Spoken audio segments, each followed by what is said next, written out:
بسم اللہ الرحمن الرحیم۔ السلام علیکم۔ میرے 7 بھائی تھے اور ساتوں کوئی نوکری نہ کرتے تھے، بس ان کے پاس ایک پالکی تھی جس پر وہ گاؤں کی ہر دلہن کو رخصت کرتے تھے۔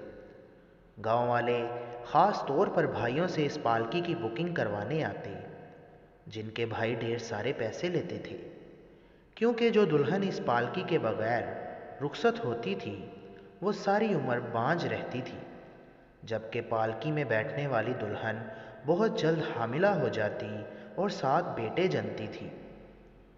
کچھ دنوں بعد میری سہیلی کی شادی ہوئی تو چپکے سے میں اس پالکی میں بیٹھ گئی۔ میں دلہن کے ساتھ بیٹھ گئی، مگر اس وقت پاؤں تلے سے زمین نکل گئی جب اچانک میرا نام زہرا ہے، میں 7 بھائیوں کی اکلوتی بہن ہوں۔ میرے بھائی مجھے سر آنکھوں پر بٹھا کر رکھتے تھے۔ مجھے نہیں یاد پڑتا کہ میں نے زندگی میں کبھی کوئی فرمائش کی ہو اور میرے بھائیوں نے وہ فرمائش پوری نہ کی ہو۔ جب میرے والدین زندہ تھے تب بھی میرے بھائی میرا بہت خیال رکھتے تھے، مگر اب جب سے ان کا انتقال ہوا ہے تو انہوں نے مجھے گھر کی بڑی کا عہدہ دے دیا۔ حالانکہ مجھ سے بڑی خالہ بھی گھر میں موجود ہیں، جو میری والدہ کی سگی بہن ہے، جنہوں نے ہم بہن بھائیوں کو کبھی اپنی اولاد سے کم نہیں سمجھا، مگر پھر بھی ہر فیصلہ مجھ پہ پوچھ کے کیا جاتا ہے۔ میں نے اپنے سب سے بڑے بھائی سے کہا کہ آپ اب شادی کر لیں، میرا بہت دل کرتا ہے کہ کوئی میری بھی بھابھی ہو۔ اجمل بھائی مسکرا کر بولے، سب سے پہلے ہم تمہاری شادی کریں گے، اس کے بعد ہی اپنے متعلق سوچیں گے۔ میں ان کی اس بات پر چڑ گئی اور بولی، نہیں نہیں اجمل بھائی، سب کی شادیاں عمر کی ترتیب سے ہی ہوں گی۔ میرے بھائی نے میرا ہاتھ تھام لیا اور بولے، زہرا مجھے معلوم نہیں کہ میری بیوی کیسی ہوگی، وہ تمہارا خیال بھی رکھ پائے گی یا نہیں۔ میں بھی انسان ہوں، انسان تو انسان ہوتا ہے، خطا کا پتلا ہوتا ہے۔ کل کلا کو اگر میری بیوی نے مجھے تم سے منتشر کرنے کی کوشش کی اور میں ہو گیا تو قیامت کے روز اپنے والدین کو کیا منہ دکھاؤں گا؟ اس لیے سب سے پہلے تمہاری شادی کی جائے گی۔ میں چپ کر گئی۔ اجمل بھائی نے رشتے کروانے والی عورتوں سے میری شادی کے متعلق کہہ رکھا تھا، اب ہر روز کوئی نہ کوئی عورت میرا رشتہ لے کر آ جاتی، مگر میرے بھائیوں کو کوئی لڑکا میرے شایان شان ہی نہیں لگتا تھا۔ آخر کار ایک رشتے کرانے والی آنٹی میرے لیے شہر سے رشتہ لے آئی۔ لڑکا پڑھا لکھا تھا، شکل و صورت کا بھی اچھا تھا، بینک میں ملازمت کرتا تھا، اس لیے میرے بھائیوں نے وہ رشتہ قبول کر لیا۔ مجھے بھی اس رشتے پر کوئی اعتراض نہیں تھا، اس لیے ایک پیارے سے دن میری علی سے منگنی ہو گئی۔ منگنی کی رسم کے بعد اس کی بہن نے اپنے بھائی کا نمبر چپکے سے مجھے تھما دیا۔ میں وہ نمبر دیکھ کر جھنک گئی۔ عجیب سے احساس کے تحت میرا دل ڈوب کر ابھر آیا۔ منگنی کی تقریب ختم ہوئی تو سب اپنے اپنے گھروں میں چلے گئے۔ میرے بھائی بھی اب آرام کی نیت سے اپنے کمروں میں چلے گئے تھے، مگر میں صحن میں ٹہل رہی تھی۔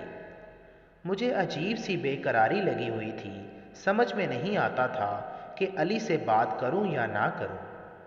بہت سوچ بچار کے بعد میں اس فیصلے پر پہنچی کہ مجھے اپنے منگیتر سے بات کر لینی چاہیے۔ اس لیے میں نے علی کا نمبر ڈائل کیا اور اس سے بات کرنے کے لیے چھت پر چلی گئی۔ میں نے جیسے ہی چھت پر قدم رکھا تو مجھے عجیب سا احساس ہوا، میرا دل خوف سے کانپنے لگا۔ ہیبت سی میرے بھائیوں کی کراماتی پالکی پڑی ہوئی تھی، مجھے ایسا محسوس ہوا جیسے اس کے اندر کچھ موجود ہے۔ میں جلدی سے اس پالکی کی طرف ابھی بڑھ رہی تھی کہ اچانک اس سے نکل کر کوئی چیز مجھ سے جھپٹ پڑی۔ میری ہلکی سی چیخ برآمد ہوئی اور میں پیچھے کی جانب گر گئی۔ میں اتنی حواس باختہ تھی کہ دیکھ ہی نہ پائی کہ پالکی سے کیا چیز نکلی ہے۔ اچانک مجھے دیوار کودنے کی آواز سنائی دی تو میں جلدی سے اٹھ کر کھڑی ہو گئی۔ میں نے نیچے جھانک کر دیکھا تو کچھ بھی نظر نہ آیا۔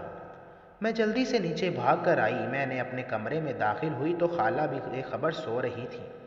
تھوڑی دیر بعد جب میری حالت زار بہتر ہوئی تو میں نے اپنا موبائل اٹھا کر دیکھا۔ اس پر علی کی کال ملی ہوئی تھی۔ میں نے اپنا ماتھا پیٹ لیا کہ میں نے یہ کیا ہو گیا۔ میں نے فون کان سے لگایا اور سرگوشی کے انداز میں ہیلو کہا۔ علی کی متفکر آواز کو بھی تھی۔ وہ بولا، کیا بات ہے زہرا، سب ٹھیک ہے نا؟ تم چیخی کیوں تھی؟ رات کے 12 بج چکے ہیں، کیا تمہارے گھر میں کوئی چور گھس آیا ہے؟ علی ایک ہی سانس میں مجھ سے کئی سوال پوچھ بیٹھا۔ مجھے اس کی یہ فکر اچھی لگی تھی۔ میں مسکرا دی اور بولی، نہیں، ایسا کچھ نہیں ہے۔ اصل میں بھائیوں کی پالکی سے بلی نے مجھ پر حملہ کیا تھا۔ علی میری بات سن کر ہنس دیا اور بولا، واہ، کیا بات ہے میری منگیتر کی، جو ایک بلی سے ڈرتی ہے۔ پھر وہ ذرا سنبھل کر بولا، تمہارے بھائی کی پالکی، وہ کہاں سے آئی؟ میں علی کے سوال پر پریشان ہو گئی، اس لیے بولی، کچھ نہیں، رات بہت ہو گئی ہے، ہم صبح بات کریں گے۔ اتنا کہہ کر میں نے فون رکھ دیا۔ ساری رات میرے کانوں میں علی کی آواز گونجتی رہی۔ میں نیند میں بھی اس سے ہی باتیں کرتی رہی۔ صبح خالہ نے مجھے بڑی مشکل سے کالج کے لیے جگایا۔ جب میں سو کر اٹھی تو میں کافی لیٹ ہو چکی تھی۔ خالہ کہنے لگی، زہرا، آج تم کالج مت جاؤ، تمہیں کافی دیر ہو گئی ہے۔ میں جھٹ سے بولی، نہیں نہیں خالہ، میں چھٹی نہیں کر سکتی، میرا جانا بہت ضروری ہے۔ میں نے ناشتہ چھوڑا اور جلدی سے کالج کا یونیفارم پہن کر تیار ہو گئی۔ اتنے میں وین آ گئی۔ میں بھاگ کر وین میں جا بیٹھی، جبکہ میری خالہ مجھے پیچھے سے آواز دیتی رہ گئی۔ دراصل میں ایک گاؤں میں رہتی ہوں۔ ہمارا گاؤں ترقی پذیر ہے۔ یہاں بہت سی سہولتیں بھی ہیں، لیکن تعلیم کے لیے ہمیں گاؤں سے ملحقہ چھوٹے سے قصبے میں جانا پڑتا ہے۔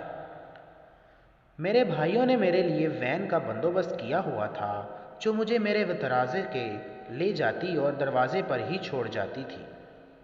آج مجھے کالج جانے کی اتنی جلدی نہیں تھی۔ اصل میں اپنی سہیلی شبنم سے ملنا چاہتی تھی۔ میں اس سے اس رات کے واقعے کے متعلق بات کرنا چاہتی تھی۔ شبنم ہی وہ واحد لڑکی تھی جس سے میں اپنے دل کی تمام باتیں کر لیا کرتی تھی۔ میں نے اسے بتایا کہ میں نے کل شب علی سے فون پر بات کی ہے۔ وہ میری بات سن کر بہت خوش ہوئی۔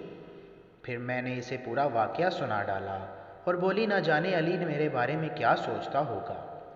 شبنم نے نفی میں سر ہلا دیا اور بولی، نہیں زہرا، اس وقت پریشان ہونے والی بات نہیں ہے کہ علی تمہارے بارے میں کیا سوچ رہا ہے، بلکہ اصل پریشانی کی بات تو یہ ہے کہ کل شب پالکی سے کیا نکلا تھا۔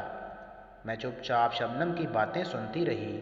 وہ بولی، زہرا، تم جانتی ہو نا، تمہارے بھائی پچھلے 10 برسوں سے وہ پالکی چلا رہے ہیں۔ اس پالکی میں جو بھی لڑکی شادی کر کے رخصت ہوتی ہے، اس کے ہاں سارے بیٹے پیدا ہوتے ہیں، مگر جو لڑکی کسی اور پالکی میں بیٹھ کر رخصت ہوتی ہے، وہ ساری زندگی اولاد کی خاطر ترستی رہتی ہے۔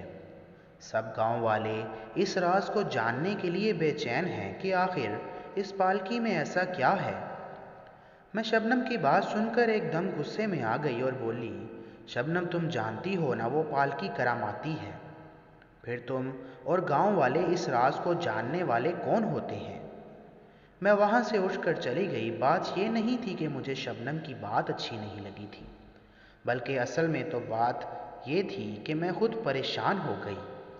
میں نے آج تک یہی نہیں سوچا کہ اس پالکی سے اولاد اس لیے ملتی ہے کیونکہ وہ کراماتی ہے، مگر آج شبنم نے کہہ دیا کہ نہ جانے کیا راز ہے۔ یہ بات سن کر مجھے لگا جیسے کسی نے مجھے اندر سے جھنجھوڑ ڈالا ہو۔ کیا سچ میں اس پالکی میں کوئی راز چھپا ہوا تھا؟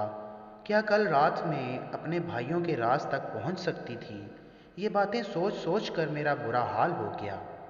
چھٹی کے وقت شبنم میرے پاس آئی اور ہاتھ جوڑ کر بولی، یہ لو زہرا، مجھے معافی دے دو، میں نے غلط بات کر دی، میں اپنی غلطی تسلیم کرتی ہوں، پلیز تم اپنا مزاج ٹھیک کر لو۔ میں شبنم کی بات سن کر ہلکا سا مسکرا دی۔ میں گھر آئی تو خالہ کچن میں موجود تھیں۔ مجھ سے کہنے لگی، زہرا، منہ ہاتھ دھو لو، جلدی سے کچن میں آ جاؤ، کھانا لگ چکا ہے۔ مجھے بہت زوروں کی بھوک لگی تھی، اس لیے جلدی سے لباس تبدیل کر کے کچن میں چلی گئی۔ میں کچن میں بیٹھ کر خالہ سے باتیں کرنے لگی۔ میں بولی خالہ ہمارے گاؤں میں اور بھی تو بہت سی پالکیاں ہیں جو بہت سستے داموں دلہن کو رخصت کروا کر اس کے گھر تک چھوڑ آتی ہیں، مگر پھر بھی سب ہماری پالکی کو کیوں چنتے ہیں؟ ہماری پالکی مہنگی بھی تو بہت ہے۔ خالہ مسکرا کر بولی کیونکہ تمہارے بھائیوں کی پالکی بختاور ہے، جو بھی اس پر سوار ہوتا ہے اس کو 7 بیٹے عطا کرتی ہے، مگر جو اس سے منہ موڑ کر کسی اور سے پالکی پر ترجیح دیتا ہے تو پھر وہ ساری عمر اولاد کو ترستا رہتا ہے۔ میں بولی خالہ ہماری پالکی کے پاس یہ کرامت کہاں سے آئی؟ میرا سوال سن کر خالہ ایک دم سے پریشان ہو گئیں، ایسا لگتا تھا جیسے وہ میرے سوال سے ناخوش ہوئی ہوں، وہ مجھ سے کوئی بات چھپانا چاہتی ہوں۔ وہ میری طرف دیکھ کر مسکرانے لگی اور بولی بیٹی بات کی کھال مت ادھیڑ دیا کرو، کھانا کھا کر اپنے کمرے میں جاؤ، مجھے اور بھی بہت سے کام ہیں۔ میں کمرے میں آ گئی، دراز سے موبائل نکال کر دیکھا تو اس پر علی کی بہت سی کالز آئی ہوئی تھیں۔ میں نے مسکرا کر موبائل ایک جانب رکھ دیا۔ اگلے دن میں جب کالج گئی تو شبنم مجھ سے لپٹ کر زاروں زار رونے لگی۔ میں بہت پریشان ہو گئی کہ نہ جانے کیا بات ہے۔ میں جلدی سے بولی شبنم کیا بات ہے، میرا دل بیٹھا چلا جا رہا ہے۔ وہ بولی میری شادی طے ہو گئی ہے۔ میں شبنم کی بات سن کر دنگ رہ گئی، ابھی تو اس کی شادی کے کوئی آثار ہی نہیں تھے۔ میں بولی یہ کیا کہہ رہی ہو؟ شبنم روتے ہوئے بولی میری خوشیوں کی قاتل میری خود کی پھپھو ہیں، انہوں نے مجھ سے ذرا ترس نہیں آیا جو اپنے بد مزاج اور اکھڑ سے بیٹے کے لیے میرا رشتہ لے آئیں۔ میں بولی شبنم تم اس رشتے سے خوش نہیں ہو؟ شبنم نے زور زور سے نفی میں سر ہلا دیا۔ وہ بولی میں خوش نہیں ہوں۔ میں شبنم کے لیے بہت پریشان ہو گئی، مجھے کچھ سمجھ نہیں آ رہا تھا کہ اس سے کیا کہوں اور کیا کروں۔ میں نے گھر جا کر بھی یہ بات خالہ کو بتائی۔ خالہ جانتی تھی کہ میں بھری دنیا میں میری ایک ہی دوست ہے شبنم۔ میں نے اکثر اپنی سہیلی کے متعلق باتیں کرتی تھی، میری بات سن کر وہ بھی متفکر ہو گئیں، کہنے لگیں والدین کو یوں اپنے بچوں سے پوچھے بغیر رشتہ نہیں کرنا چاہیے۔ اب شبنم ہر وقت اداس رہتی، میں اس کی دل جوئی کرنے کی کوشش کرتی مگر اس کے مزاج پر کوئی فرق نہ پڑتا۔ ایک دن شبنم جب کالج آئی تو وہ بہت خوش لگ رہی تھی۔ میں نے اسے خوشی کی وجہ پوچھی تو وہ مسکرا کر بولی زہرا میری پھپھو کا بیٹا عادل اتنا بھی برا نہیں جتنا میں سمجھتی تھی۔ اس کی بات سن کر میں ہنسی اور بولی اچھا یہ انکشاف تم پر کیسے ہوا؟ شبنم بولی کل شام عادل میرے لیے پھول لایا، اس سے میری بات ہوئی تو مجھے پتا چلا کہ وہ اتنا برا نہیں ہے، یہ تو کسی اور کی محبت کی پٹی میری آنکھوں پر بندھی تھی جس کی وجہ سے میں عادل کی چاہت کو دیکھ ہی نہ سکی۔ میں تو شبنم کی بات چونک گئی۔ وہ بولی تم یہ کیا کہہ رہی ہو؟ تم کسی سے محبت کرتی تھی مگر تم نے آج تک مجھ سے اس بات کا تذکرہ نہیں کیا، تمہیں شرم آنی چاہیے۔ شبنم مسکرا کر بولی اور کہی انتظار کر رہی تھی کہ میں تم سے یہ بات صحیح وقت آنے پر کروں گی، مگر صحیح وقت آیا ہی نہیں۔ دیکھو اب میں عادل کی امانت ہوں۔ میں بولی شبنم مجھے بتاؤ عادل سے پہلے تم کس کو چاہتی تھی؟ وہ سنجیدہ ہو گئی، کہنے لگی گزرے وقت کی بات کر کے مجھے دکھی مت کرو، بس چھوڑ دو، ہو گیا جو ہونا تھا۔ پھر وہ بولی زہرا میں یاد ہے نا کہ تم اکثر کہا تھا کہ مجھے اس بات کا بہت تجسس ہے کہ نہ جانے تمہارے بھائیوں کی پالکی میں ایسا کیا ہے جو بھی اس میں بیٹھے اس کو 7 بیٹے عطا ہو جاتے ہیں۔ میں بولی ہاں ہاں مجھے یاد ہے، تم یہ بات کیوں کر رہی ہو؟ کیا تمہارے ہاتھ کوئی راز لگا ہے؟ وہ بولی ابھی تو نہیں لیکن چند دن بعد جب میری شادی ہو جائے گی تو میں اس راز تک پہنچ جاؤں گی۔ میں منہ بنا کر شبنم اس پالکی کا بات کا تجسس ہے کہ نہ جانے تمہارے بھائیوں کی پالکی میں ایسا کیا ہے جو بھی اس میں بیٹھے اس کو 7 بیٹے عطا ہو جاتے ہیں۔ میں بولی ہاں ہاں مجھے یاد ہے، تم یہ بات کیوں کر رہی ہو؟ کیا تمہارے ہاتھ کوئی راز لگا ہے؟ وہ بولی ابھی تو نہیں مگر چند دن بعد جب میری شادی ہو جائے گی تو میں اس راز تک پہنچ جاؤں گی۔ میں نے منہ بنا کر شبنم سے پوچھا کہ اس پالکی کا راز جاننا چاہتی ہو مجھے آج بھی وہ رات یاد ہے جب اس پالکی میں سے کسی نے چیز نے نکل کر مجھ پر حملہ کیا تھا۔ میں چاہتی ہوں کہ ہر رات سے پردہ اٹھ جائے۔ شبنم بولی، اگر ایسی بات ہے تو چلو، جس دن رخصت ہونے لگوں گی تم بھی میرے ساتھ بیٹھ جانا، ہر چیز اپنی آنکھوں سے دیکھ لینا۔ میں جھٹ سے شبنم کو گلے لگا لیا۔ اس نے سچ میں دوستی کا حق ادا کیا۔ کچھ ہی دنوں بعد شبنم کی شادی تھی۔ اب اس نے کالج آنا چھوڑ دیا تھا۔ میں نے بھی چند روز کی چھٹی لے لی تاکہ اس کی شادی کی تیاریوں میں بڑھ چڑھ کر حصہ لے سکوں۔ میں نے ہر چیز میں شبنم کی مدد کروائی۔ مہندی کی شب جب شبنم میرا ہاتھ پکڑ کر مجھے اپنے کمرے میں لے گئی، اس نے اندر سے کنڈی لگا لی۔ وہ بولی، زہرا، کیا تم پالکی کا راز جاننا چاہتی ہو؟ میں نے اس بات میں سر ہلا دیا تو وہ بولی، اگر ایسا ہی ہے تو تم میری بات پر غور سے سنو۔ وہ بولی، پالکی میں جب ہم بیٹھ جائیں گے تو تم ایک بہت بڑا انکشاف ہوگا، مگر تم نے چپ رہنا ہے۔ ارد گرد ہونے والی ہر چیز پر گہری نگاہ رکھنا، مگر چپ رہنا۔ حقیقت کھل کر تمہارے سامنے آ جائے گی۔ میں نے اس سے وعدہ کر لیا کہ جیسے وہ کہے گی ویسا ہی ہوگا۔ یوں میں ساری رات جاگتی رہی۔ مجھے رہ رہ کر شبنم کی باتیں پریشان کر رہی تھیں۔ نہ جانے وہ میرے بھائیوں کی پالکی کے متعلق ایسا کیا جانتی تھی جو مجھے بار بار خبردار کر رہی تھی۔ صبح میں بہت جلدی اٹھ گئی۔ میں نے خالہ کو بتایا، آج میری سہیلی کی بارات ہے، میں گھر دیر سے واپس آؤں گی۔ خالہ نے میرے سے پیار دیا اور مجھے رخصت کر دیا۔ میں شبنم کے گھر پہنچی تو اس نے میرے کان میں کہا، یہ بات میرے گھر میں بھی کسی کو نہیں پتہ چلنی چاہیے کہ تم میرے ساتھ رخصت ہو رہی ہو۔ میں اس کی اس بات پر بھی متفق ہو گئی۔ تھوڑی دیر بعد ہی بارات کی آواز آنے لگی تو شبنم نے سرخ دوپٹہ میرے سر پر اوڑھ دیا۔ سب سے پہلے نظر بچا کر میں پالکی میں بیٹھ گئی۔ تھوڑی دیر بعد شبنم بھی آ کر بیٹھی۔ میں نے اس سے گفتگو کرنے کے لیے لب ہی کھولے تھے کہ اس نے فوراً میرے لبوں پر اپنا ہاتھ رکھا اور خاموش رہنے کا اشارہ کیا۔ میں خاموش ہو گئی۔ پالکی چلتی گئی۔ اچانک شبنم پھوٹ پھوٹ کر رونے لگی۔ پالکی رکنے لگی تو اس نے میرے ہاتھ رکھا اور چپ رہنا، اتنا کہہ کر اس نے پالکی سے چھلانگ لگا دی، جبکہ میرے ساتوں بھائی جو پالکی اٹھایا کرتے تھے جلدی سے پالکی کی جانب بڑھے۔ میں نے گھونگھٹ چہرے پر مزید جھکا لیا۔ وہ مجھے دیکھ کر مطمئن ہو گئے۔ وہ واپس جا کر پالکی اٹھانے لگے تو میں چپ چاپ بیٹھی رہی۔ تھوڑی دیر بعد میری پالکی رک گئی۔ مجھ سے بڑا 7ویں نمبر والا بھائی فیاض میرے پاس آیا اور بولا، شبنم، جلدی سے اپنے پالکی سے نکلو، میں نے بھائیوں کو چکمہ دے دیا ہے۔ میں تو دنگ رہ گئی۔ میں نے نفی میں سر ہلایا۔ وہ بولا، شبنم، مجھے زیادہ نخرے نہ دکھاؤ، میں تمہارا وہ حشر کروں گا کہ دنیا دیکھے گی۔ میں چپ تھی۔ اٹھ کر گاڑی میں بیٹھ گئی۔ گاڑی نہ جانے کس طرف رواں دواں تھی۔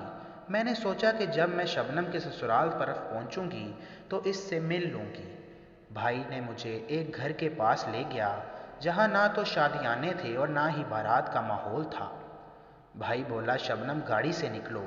میں نکل آئی۔ شبنم نے مجھے وعدہ کیا ہے کہ میں تم سے چپ چاپ ساری کارروائی دیکھوں گی، اس لیے میں چپ تھی۔ بھائی نے میرا ہاتھ ایک عورت کے ہاتھ میں دیا۔ وہ مجھے ایک کمرے میں لے گئی۔ بھائی دروازے سے ہی رخصت ہو گیا۔ وہ عورت میرے پاس آئی تو اس نے گھونگھٹ پلٹ دیا۔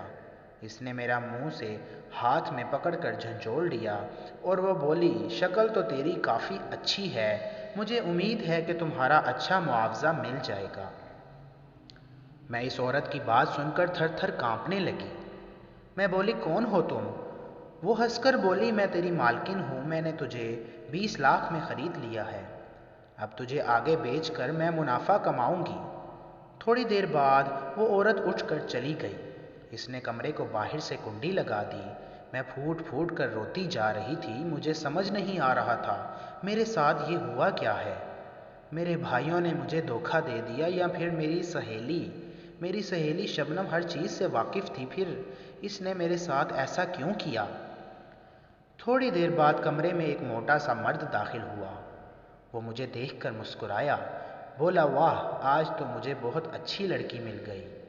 میں دل ہی دل میں اللہ کو پکار کر دعائیں کرنے لگی۔ میں بولی اللہ مجھے بچا لے۔ وہ مرد قدم قدم چلتا میری جانب بڑھ رہا تھا جب اچانک کمرے کا دروازہ دھاڑ کی آواز سے کھلا۔ میرا بھائی فیاض جلدی سے کمرے میں داخل ہوا، اس کے پیچھے ہی میرے باقی 6 بھائی تھے۔ میں اٹھ کر فیاض کے گلے لگ گئی اور رونے لگی۔ وہ بھی بری طرح سے گھبرایا ہوا تھا، اس کی آنکھوں سے بھی آنسو ٹپک رہے تھے۔ فیاض مجھے اپنے ساتھ لے گیا اور بولا گاڑی میں بیٹھ جا۔ میدان خالی تھا اور میرے ساتوں بھائی بھی تھے۔ میں بولی بھائی میں اس گاڑی میں نہیں بیٹھوں گی، مجھے بتاؤ کیا آپ لوگ آج میری دوست شبنم کو بیچنے والے تھے؟ یہ پالکی کیا ہے؟ یہ میرے ارد گرد کیا ہو رہا ہے؟ میرا سب سے بڑا بھائی آگے بڑھا اور بولا زہرا جب ابو کی وفات ہوئی تو تم ابھی چھوٹی تھی، مجھے اتنی ہوش نہیں تھی کہ پیسہ کیسے کمایا جائے، کچھ تم سے میری ذمہ داریاں تھیں، میں بہت پریشان تھا۔ مجھے ابو کے ایک دوست نے مشورہ دیا میں پالکی بنا لوں، کیونکہ ہمارے گاؤں میں تمام دلہنیں پالکی میں ہی رخصت ہوتی ہیں۔ میں نے پالکی بنا لی مگر پالکی میں کوئی دلہن رخصت نہ ہوتی تھی۔ ایک عورت نے بہت کم داموں میں میری پالکی کی بکنگ کروائی۔ جب اس کی بیٹی کی شادی ہو گئی تو اللہ نے اسے 7 بیٹے عطا کیے۔ ہماری خالہ نے گھر گھر جا کر مشہور کرنا شروع کر دیا کہ ہماری پالکی کراماتی ہے، جو بھی اس میں رخصت ہو کر جاتی ہے اس کے ہاں 7 بیٹے پیدا ہوتے ہیں۔ پھر خالہ نے مجھے ایک استاد کا بتایا اور کہنے لگی کہ وہاں جا کر جادو سیکھ لو۔ اس آدمی نے مجھے طلاق کرانے کا جادو سکھا دیا۔ اب جو لڑکی ہماری پالکی میں بیٹھ کر رخصت نہیں ہوتی تھی میں اس پر کالا جادو کروا دیتا اور اسے طلاق ہو جاتی۔ یوں میں نے بہت سی لڑکیوں کے گھر اجاڑ دیے۔ فیاض بولا خالہ کی شادی شبنم کے ماموں کے ساتھ ہوئی تھی مگر دونوں میں نباہ نہ ہو سکا اور طلاق ہو گئی۔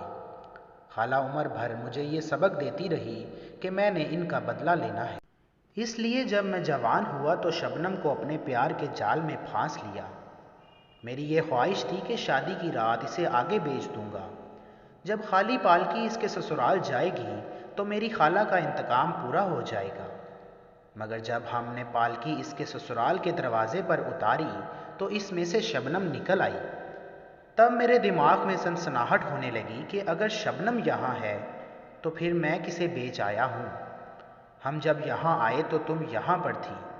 میں اپنے بھائیوں کی باتیں سن کر روتی رہی۔ میں بولی بھائی میں تو بھی ابھی پالکی میں کوئی چیز رہتی ہے، اس نے مجھ پر جھپٹا مارا تھا۔ بھائی بولے وہ کوئی چور چکا ہوگا جو پالکی چرانے آیا ہوگا۔ میرے بھائی میرا مان، میری محبت آج میری نظروں میں گر چکے تھے۔ میں رونے لگی اور بولی بھائی مجھے آپ کے ساتھ گھر نہیں جانا، مجھے آپ لوگوں سے کراہت محسوس ہوتی ہے، مجھے خالہ سے نفرت ہو رہی ہے، آج آپ کی وجہ سے میری زندگی تباہ ہو جانی تھی۔ میرے ساتھوں بھائی میرے قدموں میں گر کر مجھ سے معافی مانگنے لگے۔ میں بولی بھائی میں آپ لوگوں کو کبھی معاف نہیں کر سکتی۔ تب میرے بڑے بھائی نے آگے بڑھ کر اپنی پالکی توڑ دی۔ وہ بولے برائی کا خاتمہ کر دیا ہے میں نے، تو مجھے معاف کر دو۔ میں ان کو معاف کرنے کی پوزیشن میں نہیں تھی مگر میں ان کے ساتھ گھر واپس چلی گئی۔ میں نے خالہ کو بھی آڑے ہاتھوں لیا، وہ بھی شرمندہ تھی۔ میں نے غور کیا تھا کہ میرے ساتوں بھائی سدھر چکے ہیں، انہوں نے برائی چھوڑ دی تھی، خیر کے کام کرنے لگے تھے۔ میرا بھی دل موم ہو گیا، میں نے انہیں معاف کر دیا۔ کچھ مہینے بعد میری شادی علی کے ساتھ ہونا ہے مگر میرے دل میں بہت خوف ہے کہ اگر میرے ساتھ وہ ہو گیا جو میرے بھائیوں نے لوگوں کی بیٹیوں کے ساتھ کیا تھا تو میرا کیا بنے گا؟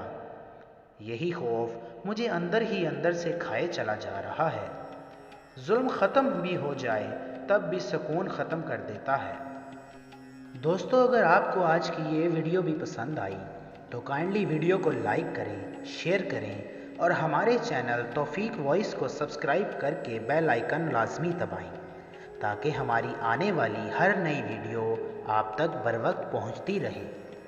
تو ملتے ہیں کل ایک نئی ویڈیو کے ساتھ، تب تک کے لیے اللہ حافظ۔